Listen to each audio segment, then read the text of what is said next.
Shiva has made a distinction between external worship and internal worship. External worship is the practice of self-realization. Internal worship is offering up everything that happens to this practice. I think it might be quite good to call it internalization. It's perpetual meditation, it's self-realization happening all the time. We don't just have a little bit of time where we practice this self-realization, where we practice self-inquiry. Every moment is an opportunity. Every moment is a reminder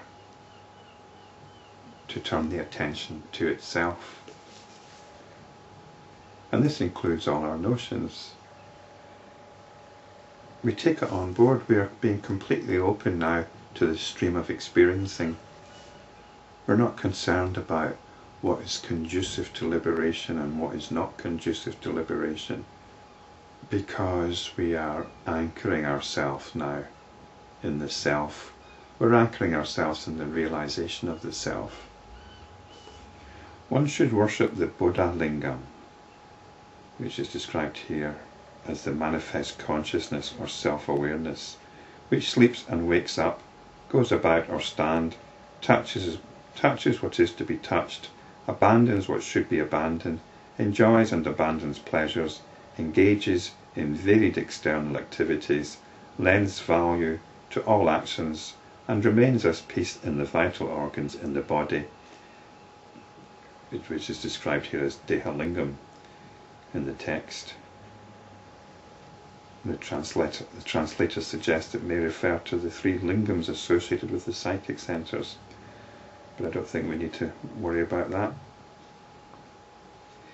This inner intelligence should be worshipped with whatever comes to one unsought, remaining firmly seated in the stream of life and its experiences. After having bathed in self-knowledge, one should worship this inner intelligence with the materials of self-realization. So really this isn't something for the ego to do. Only once the ego is in perspective and the practice of identifying with the self, with the attention, is established, then we can open up to the stream of life and its experiences, or simply the stream of experiencing. So worshipping here is practicing. And we're worshipping the inner intelligence, which is the self, with the materials of self-realization, which is the practice of turning the attention on the self, realizing the self. So we've got this bodha-lingam.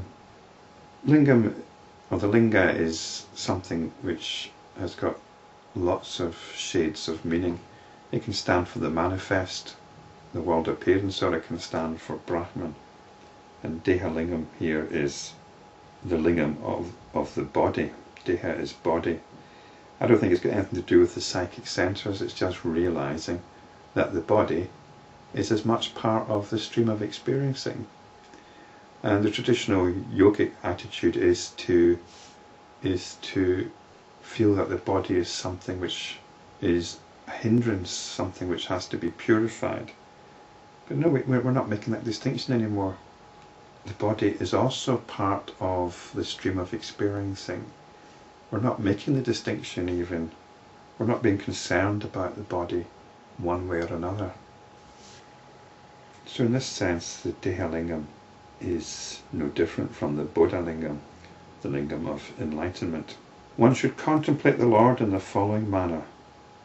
He is the light illumined by the solar force as well as the lunar force. So these sound like pranayama terms. He is the intelligence that eternally lies, hidden in all material substances. He is the extrovert awareness that flows through the bodily avenues onto the external world. He is the prana that moves in one's face, nose. He transforms contacts of the senses into meaningful experiences. He rides the chariot composed of prana and apana. He dwells in secret in the cave of one's heart. He is the knower of the noble and the doer of all actions, the experiencer of all experiences, the thinker of all thoughts. It is he who knows all parts or limbs thoroughly, who is recognized by being and non-being, and who illumines all experiences. So this passage, this paragraph, is assuming that you're a practitioner of pranayama. But the message is the same, whether it's prana or apana, in between or anywhere else. Basically, it's the one infinite consciousness that is happening all the time, whether within your practice of pranayama or if you're not practicing pranayama. It's what is happening in your body, in all your limbs, in your breathing, in the world, in your heart. It's what makes sense of the world, it's the cognitive process. All these things have to be taken on board. This is the internal worship. We're breaking down all our categorizations, even supposedly spiritual categorizations. He is without parts, but he is the all. He dwells in the body, but he is omnipresent. He enjoys and does not enjoy. He is the intelligence in every limb. He is the thinking faculty in the mind. He rises in the middle of prana and apana. This is between the in-breath and the out-breath. He dwells in the heart, in the throat, in the middle of the palate, the middle of the eyebrows, and at the tip of the nose. These are I assume these are focal points for pranayama concentration exercises. He is the reality in all the 36 elements or metaphysical categories.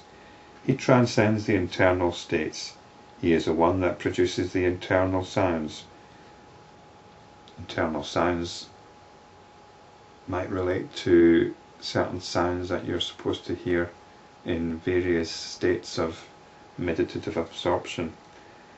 And he brings into being the bird known as mind. He is the reality in what is described as imagination and non-imagination.